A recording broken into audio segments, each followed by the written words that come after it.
दी है जी, मुझे नाम उनका याद नहीं है, जिन्होंने भी दी है मैं बहुत धन्यवाद प्रेषित करता हूँ।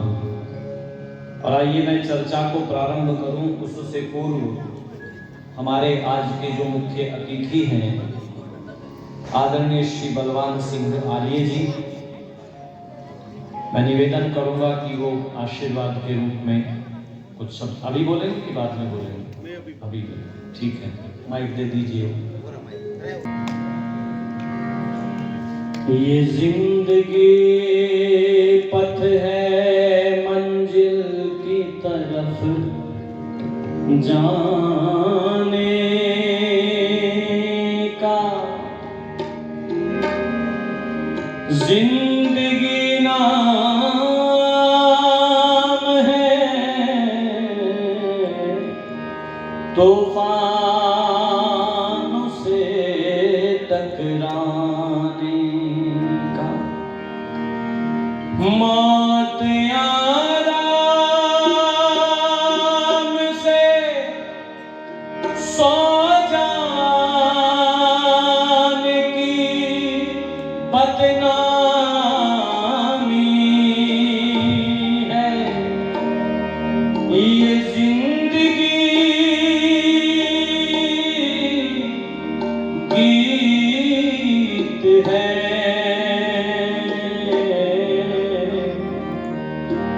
मस्ती में सदा गाने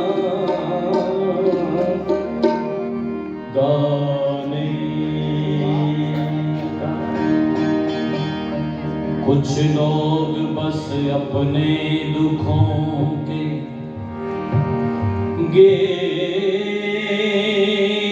गाते हैं, होली हो या दिवाली सदा मातम मनाते हैं, मगर दुनिया उन्हीं की रागनी पर झूम उठती है, जो जलती चिता पर बैठ कर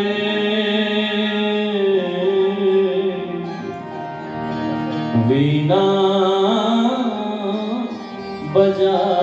बजाते हैं।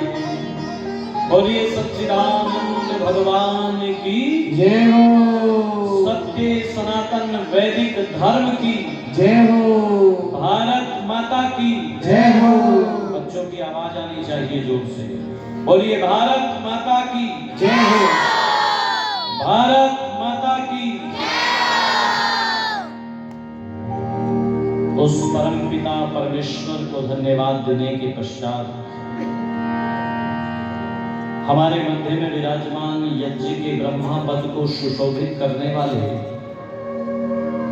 बहुत उच्च कोटि के विद्वान, तलस्पर्शी विद्वान, बड़े वैयाकरण पूज्यपाद आचार्य श्री देवदत्त जी, हमारे मध्य में अभी मुख्य अतिथि बोल करके गए हैं आदरणीय श्री बलवान सिंह आर्य जी, और हमारे मध्य में विराजमान हैं आदरणीय श्री रामेश्वर लाल आर्य जी, छानी बड़ी से हमारे मध्य में है। मैं लगातार 2-3 वर्षों तक छानी बड़ी में जाता रहा हूं। श्री ठेकेदार रामेश्वर लाल काकड़ जी भिरानी से हमारे मध्य में हैं, और बहुत ही सरल, बहुत ही विनम्र विद्वानों का बड़ा मान और सम्मान करने वाले आदरणीय चौधरी श्री नंदराम सांगवान जी हमारे मध्य में विराजमान हैं। मैं बहुत वंदन करता हूं, सांगवान साहब का बहुत अभिनंदन करता हूं। प्रधानाध्यापक आदरणीय श्री रामचंद्र धुरिया जी हमारे मध्य में हैं। श्री मेवा सिंह जी गढ़वाल पूर्व ईटीओ हमारे मध्य में विराजमान हैं। आदरणीय श्री सतवीर गढ़वाल जी और आदरणीय श्री राम सिंह महिला जी अपने गांव के पूर्व सरपंच हैं, हमारे मध्य में हैं, जिनके प्रेम पास में बनकर के मैं आप सब लोगों के बीच में समुपस्थित हूं। लगातार कई महीनों से मैं यात्राओं को कर रहा हूं। बीच में कुछ तबीयत भी ऊंच नीच हो गई और यहाँ आने से पहले भी मुझे ऐसा लग रहा था, मुझे घर से कहा जा रहा था कि नहीं आप इसको थोड़ा स्थगित कर दो कार्यक्रम को। तो मैंने कहा नहीं, कार्यक्रम स्थगित नहीं होगा। जिन्होंने मुझे बुला रखा है वो बहुत स्नेहिल व्यक्तित्व है, उनके प्रति मेरे मन में विशेष स्नेह है। तो उनके प्रेम पास में बनकर के मैं आप सब लोगों के बीच में समुपस्थित हूँ। ऐसे आदरणीय श्री महावीर सिंह आर्य जी, जिन्होंने बड़ा सुंदर आतिथ्य अपने गृह मंदिर पर हम लोगों को ठहरा करके किया, आदरणीय डॉक्टर श्री सतवीर जी,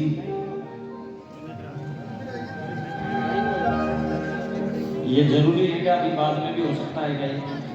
रुको डॉक्टर साहब, न ये जो प्रसाद मैं दूंगा इनको, ये ज्यादा जरूरी है, इसको बाद में खाएंगे। जिन बच्चों पे आ गया है वो खा लो, ठीक है? और देखो खिजा करके मत खाना,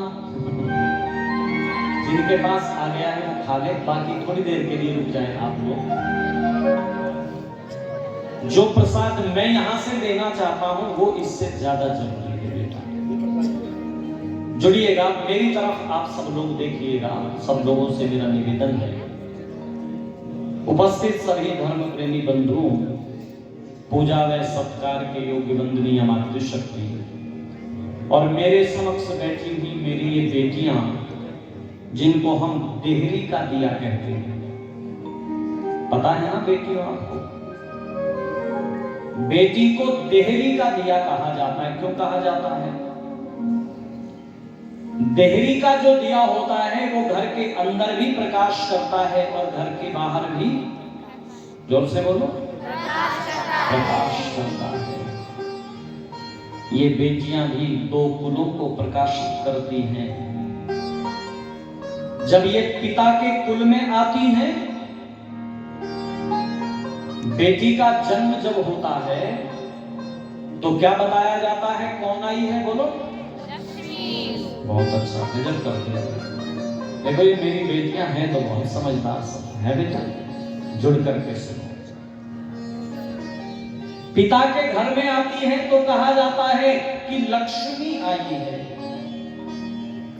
और जब ये पिता के कुल को छोड़कर पति के कुल में जाती है तो ये लक्ष्मी नहीं, महालक्ष्मी बनकर के जाती है।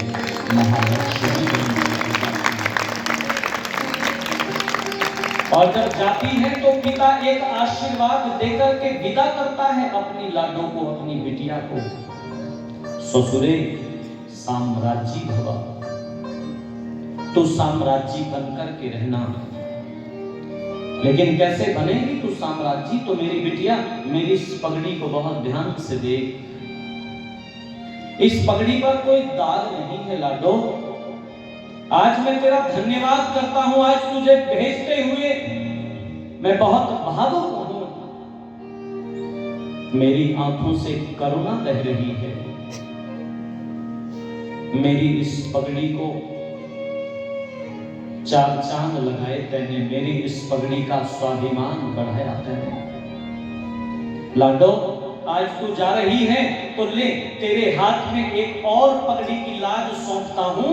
तो जिस घर में, जिस कुल में जा रही है, उस अपने धर्म के पिता की पगड़ी को भी संभाल करके रखना। मेरी बिटिया, यदि उस पगड़ी पर कोई दाग आया तो तेरे पिता की पगड़ी भी दागिल हो जाएगी, तेरे पिता की पगड़ी भी दागिल हो जाएगी। इन दोनों कुलों की लाज को तुझे संभाल करके रखना है। इसलिए बेटी को देहरी का दिया कहा जाता है। ये मेरे बच्चे बैठे हुए हैं, नौनिहाल बालक बैठे हुए हैं, ध्यान देना। एक पिता जब अपनी संतान का पालन और पोषण करता है तो महाभारत काल को उठा करके पढ़िएगा। महाभारत काल ने लिखा कि दुनिया का सबसे अधिक सुख एक पिता को कब मिलता है? तो महाभारतकार ने लिखा, जब धूली धूसरित बेटा गारे मिट्टी में सना हुआ बेटा दौड़ करके पिता के हृदय से लग जाता है, उसके अंक में समा जाता है, तो महाभारतकार महर्षि वेद व्यास ने लिखा, कृष्ण द्वैपायन ने लिखा कि उस समय उस पिता की बाहों में सारी दुनिया का सुख उतर आता है, सारी दुनिया का सुख उतर आता है, सारी दुनिया का सुख उतर आता है। जब संतान का पालन और पोषण करता है एक पिता, तो वो अपने बच्चों में अपना भविष्य तलाश करता है, उस भविष्य को खोजता है, उस अपने बालक की आंखों में, उस अपने बालक के जीवन में। और एक बड़ी प्रसिद्ध पंक्तियां हैं, कई बार आपने सुनी होंगी कि मेरा नाम करेगा रोशन जग में, मेरा राज दुलारा, मेरा नाम करेगा रोशन जग में, मेरा राज दुलारा। मैं कब से तरस रहा था, मेरे आंगन में कोई खेले, नन्ही सी हंसी के बदले मेरी सारी दुनिया ले। तू मिला तो मैंने पाया, तू मिला तो मैंने पाया, जीने का नया सहारा। मेरा नाम करेगा रोशन जग में, मेरा राज दुलारा। ओ मेरा नाम करेगा रोशन जग में, मेरा राज दुलारा। और मैं अपने इन बेटे और बेटियों से कहना चाहता हूं, याद करना जीवन के वो दिन जब तुमने चलना सीखा था, तो एक पिता के भाव तुम्हारे साथ में जुड़े थे और उसने कहा था कि आज उंगली थाम के तेरी तुझे मैं चलना सिखलाऊं, कल हाथ पकड़ना मेरा, जब मैं बूढ़ा हो जाऊं, तेरे संग झूम रहा है, तेरे संग झूम रहा है, मेरी बाहों में जग सारा। मेरा नाम करेगा रोशन जग में, मेरा राज दुलारा। ओ मेरा नाम करेगा रोशन जग में, मेरा राज दुलारा। मेरे बाद भी इस दुनिया में जिंदा मेरा नाम रहेगा, जो भी तुझको देखेगा तुझे मेरा लाल कहेगा, तेरे रूप में मिल जाएगा, तेरे रूप में मिल जाएगा, मुझ मुझको जीवन दोबारा मेरा नाम करेगा रोशन, जग में मेरा राज दुलारा, मेरा नाम करेगा रोशन, जग में मेरा राज दुलारा।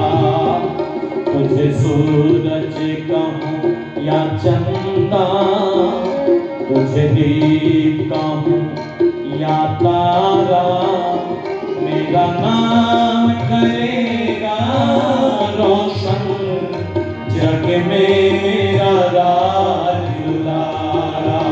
और मेरा नाम करेगा रोशन, जग में मेरा राज दुलारा, मेरा नाम करेगा रोशन, जग में मेरा राज दुलारा, मेरा नाम करेगा रोशन, जग में मेरा राज दुलारा।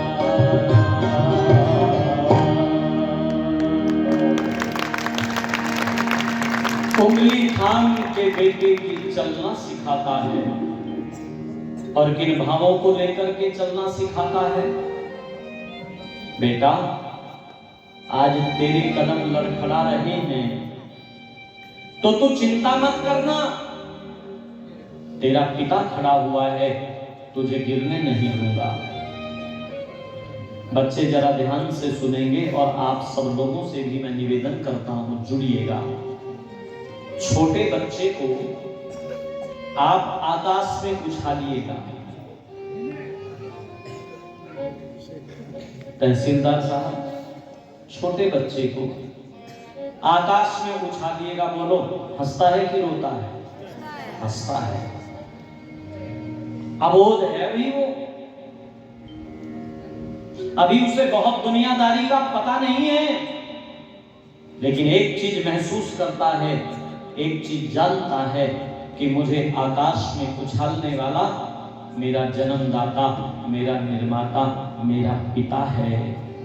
तो मैं सुरक्षित हूं, मेरा पिता मुझे गिरने नहीं देगा, नहीं देगा, गिरने नहीं देगा। हंसता है, खिलखिलाता है, प्रसन्न होता है, उंगली थाम करके चलना सिखाता है और एक भाव अपने मन में संजोता है। बेटा, आज तेरे कदम लड़खड़ाते हैं तो मैं तुझे थामता हूं। ओ मेरे बेटे, एक दिन ऐसा भी आएगा जब मैं बूढ़ा हो जाऊंगा तो मेरे कदम लड़खड़ाने लगेंगे। बेटा, उस दिन मुझ बूढ़े के बुढ़ापे की लाठी बन करके तो मुझे संभालना, तो तेरे रूप में मिल जाएगा मुझको जीवन दोबारा, मुझको जीवन दोबारा, मुझको जीवन दोबारा। बेटा बड़ा हुआ, पिता बूढ़े हो गए, लेकिन बचपन में जो भाव देखे थे वो भाव एक कुसंग में जाकर के धूमिल हो गए। बेटा शराब पीनी सीख गया।